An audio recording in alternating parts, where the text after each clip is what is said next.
시편 119편 1절에서 10절 말씀입니다.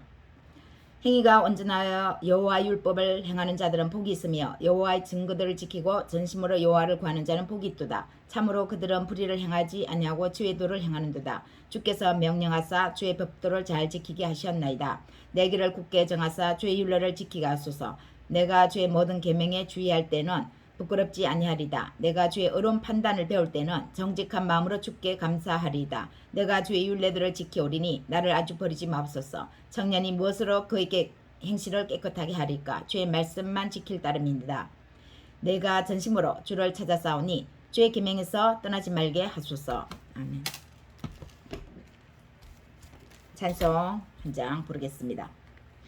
나의 기쁨 나의 소망 되시며 나의 생명이 되신 주 밤낮 불러서 찬송을 드려도 늘 아실 마음뿐일세. 나의 사모하는 선한 목자는 어느 꽃다운 동산에 양의 무리와 늘 함께 가셔서 기쁨을 함께 하실까. 주의 자비롭고 화평한 얼굴 모든 천사도 반기며 주의 놀라운 진리의 말씀에 천지가 화답하도다. 아멘.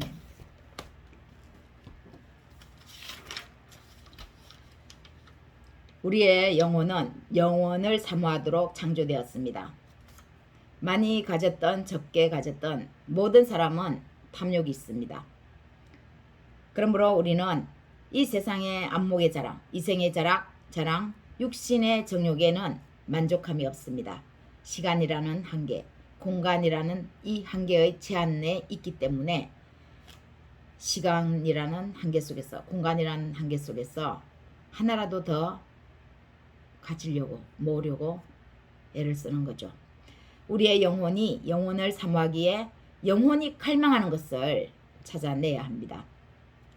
보이는 육신의 것, 이 세상의 것, 온갖 것들에 탐욕을 부리는데 채우면 만족이 됩니까? 어디까지 채웠더니 이제는 더 이상 원하는 것이 없게 되었습니까? 이 세상의 것은 아무리 채워도 만족함이 없습니다. 1등 하면요, 1등 놓치지 않으려 더 경쟁해야 합니다. 10억 부자면 더 이상은 돈이 필요 없게 될까요? 그래서 우리는 영혼부터 영혼까지 계시는 영원하신 하나님을 사모하도록 창조된 것입니다. 온전한 것을 찾아야 더 이상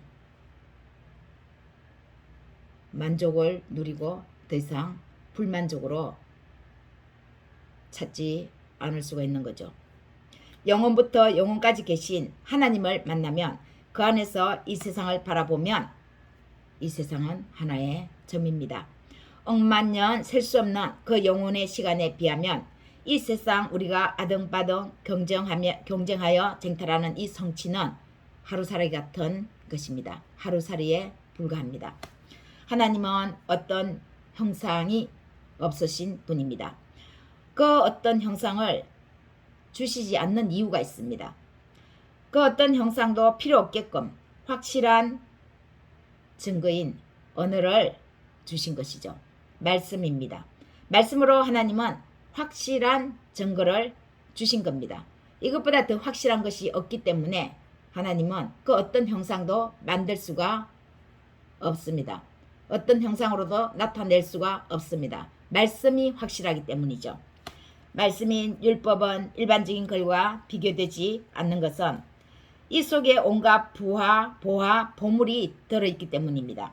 그냥 일반적인 글자 같은데 겉으로 보기에는 별다른 것도 없는 것 같은데 오히려 여느 책보다 더 재미없고 딱딱하기만 한 것 같은데 그런데 하나님은 그 영혼의 깊이와 높이와 넓이에 있는 온갖 보화를 이 말씀 율법책에 감추어 놓으셨습니다.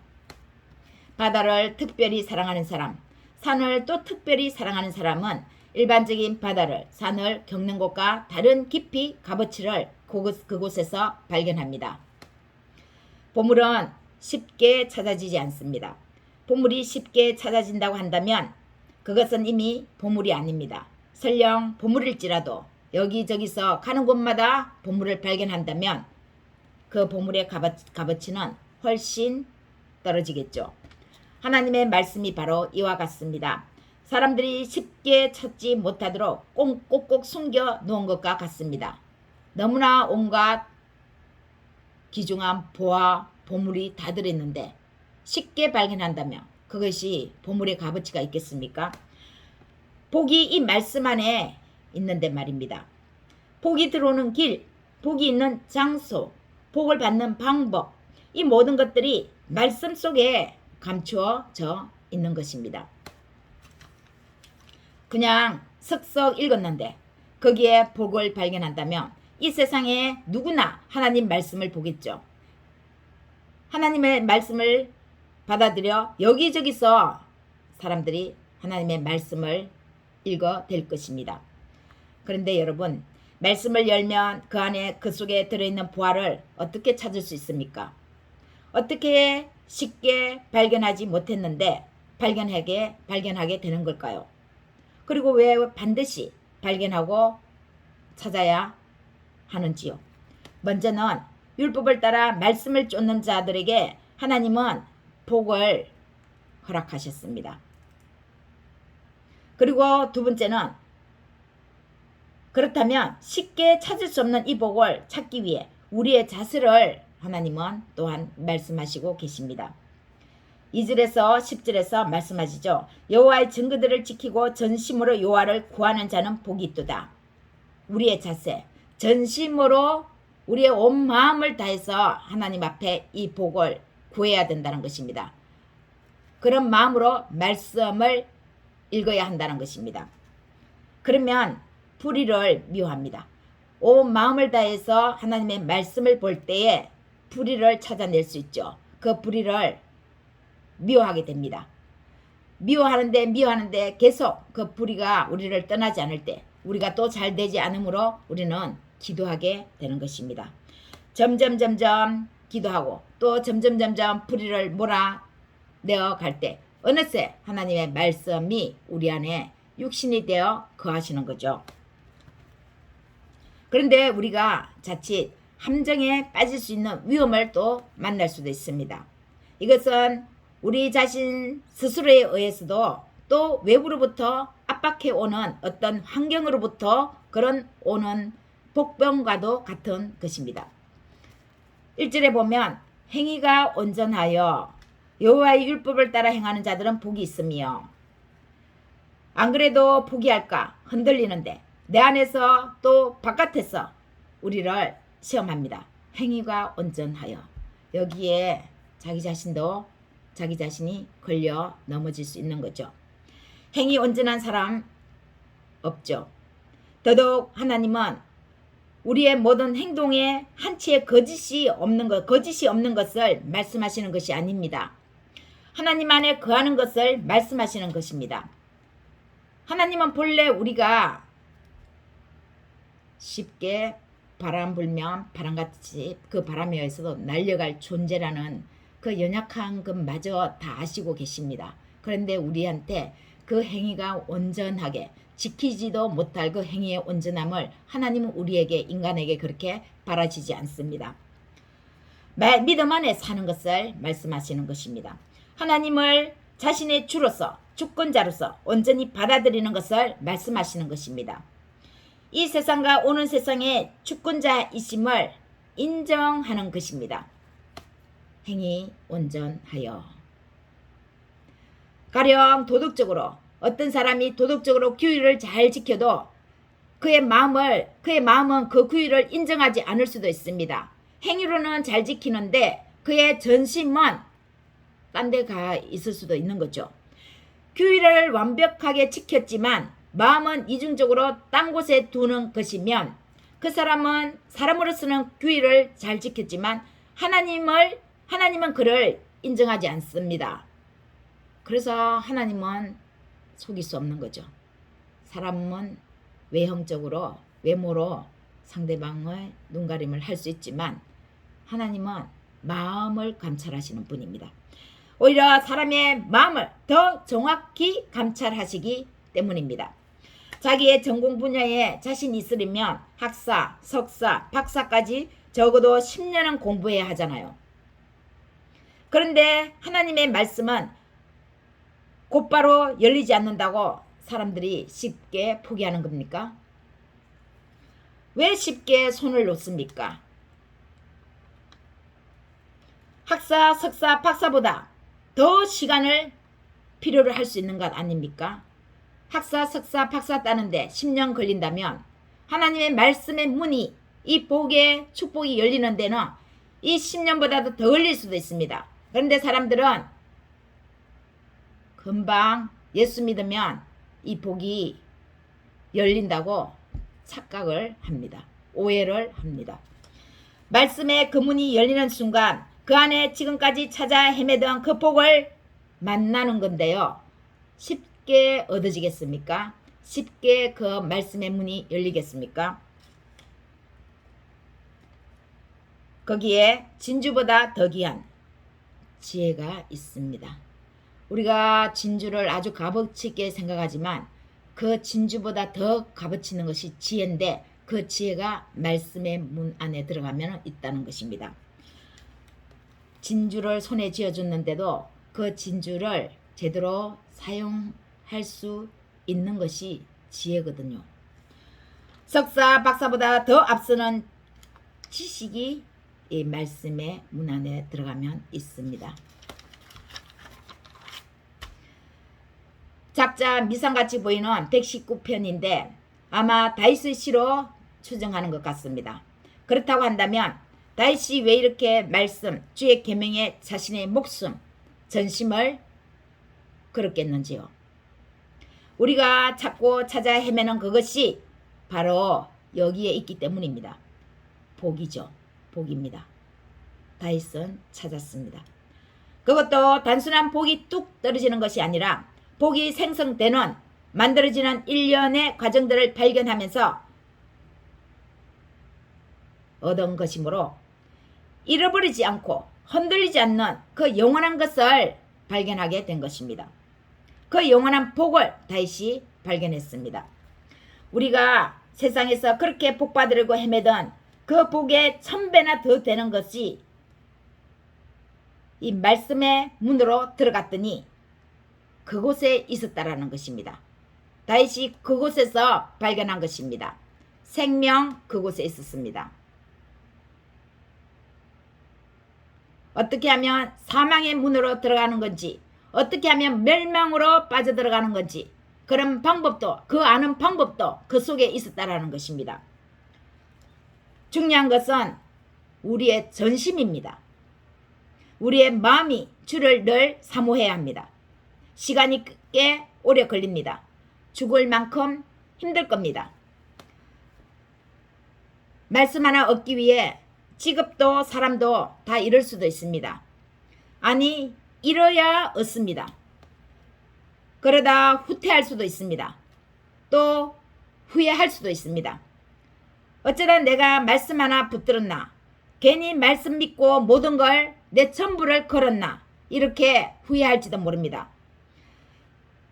이도 저도 아닌 딱 죽지 않고 겨우 생명만 붙어 있을 지경에 이르랍니다.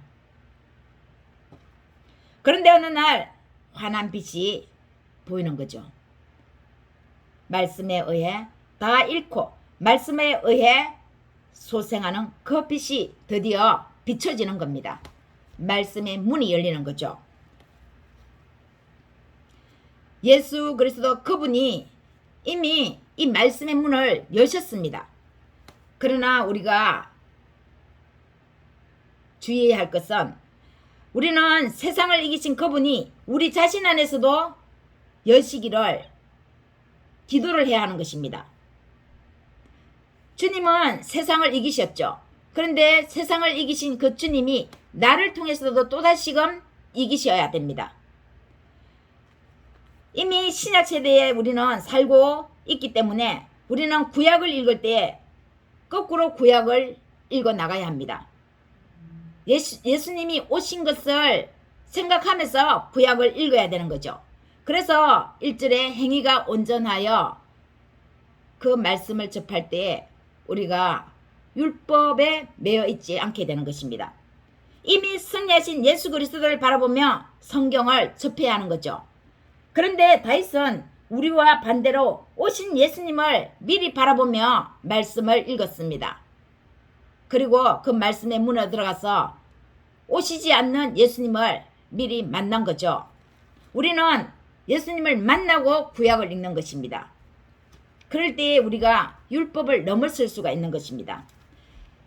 사랑하는 여러분, 하나님으로부터 복을 받아야 그게 진짜 복이 아닙니까? 말씀을 얻으면 그 안에 온갖 복이 다 들어있습니다. 목숨을 거시려면 단단히 각오해야 합니다. 그러나 청년들은 한번 목숨 걸 필요가 있습니다. 그 정도로 값어치가 있습니다. 목숨을 걸고 말씀을 읽으면 시간이 많이 경과될 수 있습니다.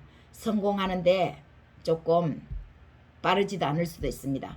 그러나 빠르지 않는 그 길이 결국은 나중에 더 빠른 길이 되어 있을 수도 있습니다. 내가 늦었다고 생각했지만 하나님의 말씀을 읽고 그 말씀의 문으로 들어갔더니 하나님은 훨씬 더 시간을 단축시켜 주실 수도 있습니다. 인생을 길게 내다보고 성공도 길게 긴 레이스를 바라보고 청년들은 나아갈 필요가 있습니다. 그렇게 나아가십시오. 말씀의 복을 받는 그런 여러분의 인생에 하나님이 함께 하셔서 세상에서의 고귀한 인물들이 다 되시기를 예수님의 이름으로 축원합니다.